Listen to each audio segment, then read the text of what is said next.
Welcome, ladies and gentlemen. Welcome. I am St. Louis' Pastor Paul, and today I wanted to talk to you about something that I consider to be possibly the greatest problem with the entire American church. And I could be wrong, but I don't think it's an overstatement to say that deism may very well be the biggest problem with the American church. Um, so deism and theism is very similar.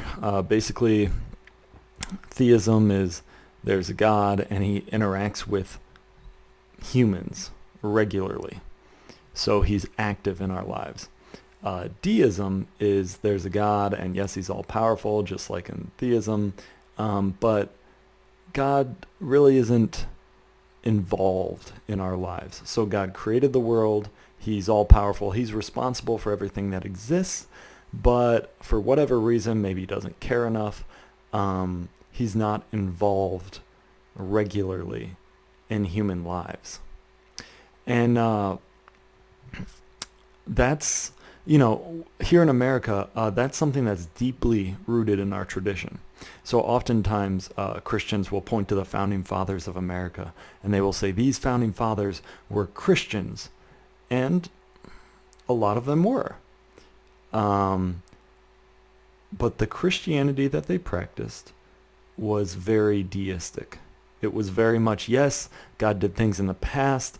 Some of them, yeah, they even believe that Jesus Christ rose from the dead and that he died on the cross and that they would be resurrected with him when he returns. Yeah, there were founding fathers that believed that. There were also founding fathers, and there were also founding fathers like Thomas Jefferson who literally cut every miracle out of the Bible. And so they turned Jesus into a moral teacher who was not God. He had good, nice things to say, but he was not God, and he did not have power given by God. But even the ones who believe in Jesus as the biblical Jesus that performed miracles, even those founding fathers, a lot of them really struggled to believe that God was active in our lives today. So you can read the Bible and you say, yeah, 2,000 years ago, God did something great. God really came down and he changed the world by dying on the cross and raising from the dead. But now, we can't live our lives today expecting God to interact with us in the same way or on the same level. And I would agree that God's not going to interact with us in the same way, like God is no longer here on earth in person. Jesus is still a person, and Jesus will return to earth one day. So one day that'll happen. But for now, for the past 2,000 years-ish, people have been living without God's physical presence. And instead we have the Holy Spirit, which the Bible actually says is better for us to have. So we'll go here. I wasn't planning on taking this route, but in John 14 through 16-ish, maybe John 13 too. Let's see. Jesus says something to the effect of, it is better. We can actually just search for the word better in those chapter in John and it should come up. Let's see. We'll zoom out here.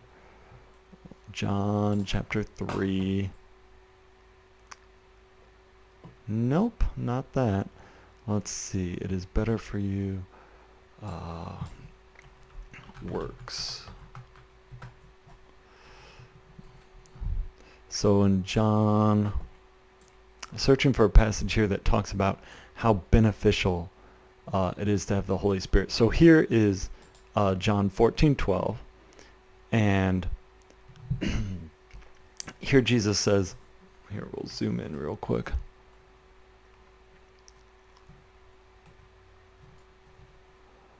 Jesus says, we'll try doing that. Very truly I tell you, whoever believes in me will do the works I have been doing, and they will do even greater things than these, because I am going to the Father, and I will do whatever you ask in my name, so that the Father may be glorified in the Son.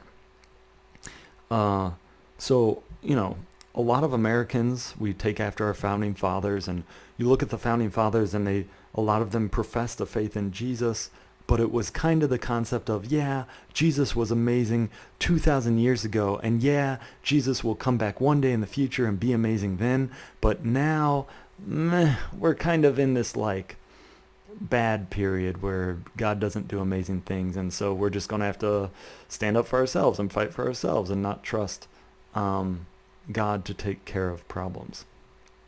But if you look in John 14, this is Jesus speaking. Jesus says, I tell you, whoever believes in me will do the works I have been doing, and they will do even greater things than these, because I am going to the Father. So I grew up in a church that did not believe in miracles. I mean, the American church that I grew up in middle school, they would tell me, oh yeah, God did miracles in the past, but he doesn't do them today. And they tried to support that with biblical evidence, and I was like, this doesn't make any sense.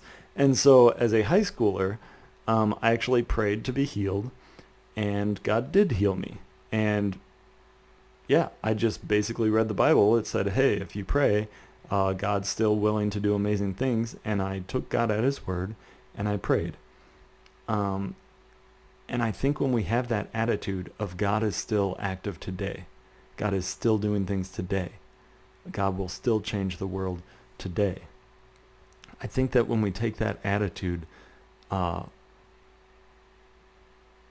we gain a theistic worldview where God is regularly involved in our lives and where we need him regularly. I've heard so many Bible teachers and preachers say things like, oh, well, God did a whole bunch of things at the beginning of the church, when the church was first formed, like in Acts of the Apostles, Acts of the Holy Spirit, stuff like that, in the book of Acts. I call it Acts of the Holy Spirit because of a professor that we had. Anyways, you look back in the Bible, and God did all these amazing things way back then. And people say, oh, well, he doesn't do those things now because we don't need him to do those things. The church needed him back then because they were so small, they were new, they didn't have the money that we have now. And when I hear those things, I just say, I'm sorry. You're telling me that if the church has enough money, we don't need God because when we have enough money, we can do what God, we can do crazy things like that God could do. Like basically, if we have enough money, we don't need God because the miracles of God can also be done with money. That's kind of the vibe I get from that when you say, well, that's why God did miracles back then. No, my guess is God doesn't do miracles today, at least as much. And frankly, I think, yes, he does do a lot of miracles. But the reason why he doesn't do miracles in America, my guess, is that we're not praying for them, number one. Number two, we're a sinful church. We're just self-absorbed. I mean, you look at the church in China, apparently they pray for resurrections and people get resurrected from the dead in the church. And you ask, well, why isn't that happening in America?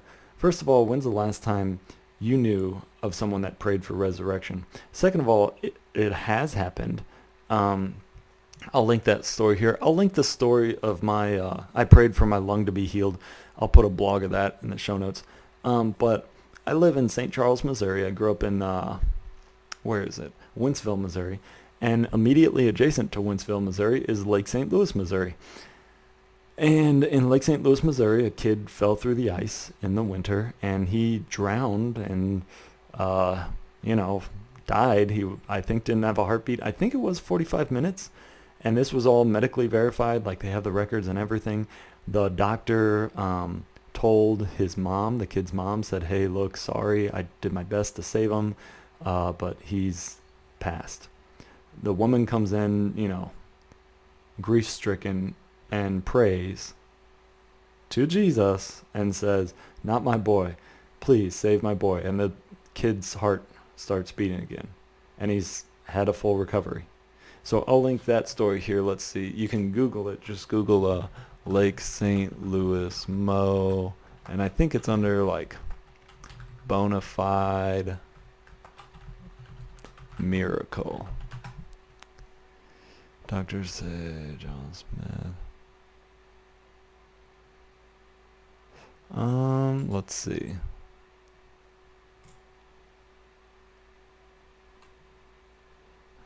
He was no longer struggling.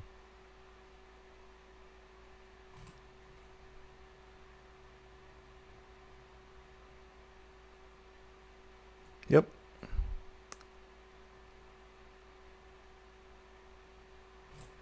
All right, so I'll go ahead and link this. Oopsie, that's... And in fact, this is a Assembly of God's page, and yeah, we'll go ahead and link that, as well as, let's see, it's on NBC News. So I'll link, I know that I like the Assemblies of God. I don't go to one of their churches, but I'll link that story. I know that some people, for whatever reasons, don't find religious newspapers persuasive, so I'll also link NBC News. But yeah, first of all, yeah, miracles do happen, like resurrection and lung healing in America, even in Missouri, even close to St. Louis, even like adjacent to my hometown. Second of all, why are more not happening? My guess is that we're just too full of sin and too self-absorbed and too selfish and too wasteful with our money. I mean, gosh, how many excuses can we have for not helping out the poor? As Americans, we've actually come up with ideology that says it's good not to give money to the poor. It's ridiculous. Anyways, so yeah, I just wanted to encourage you guys and say that God is living and active.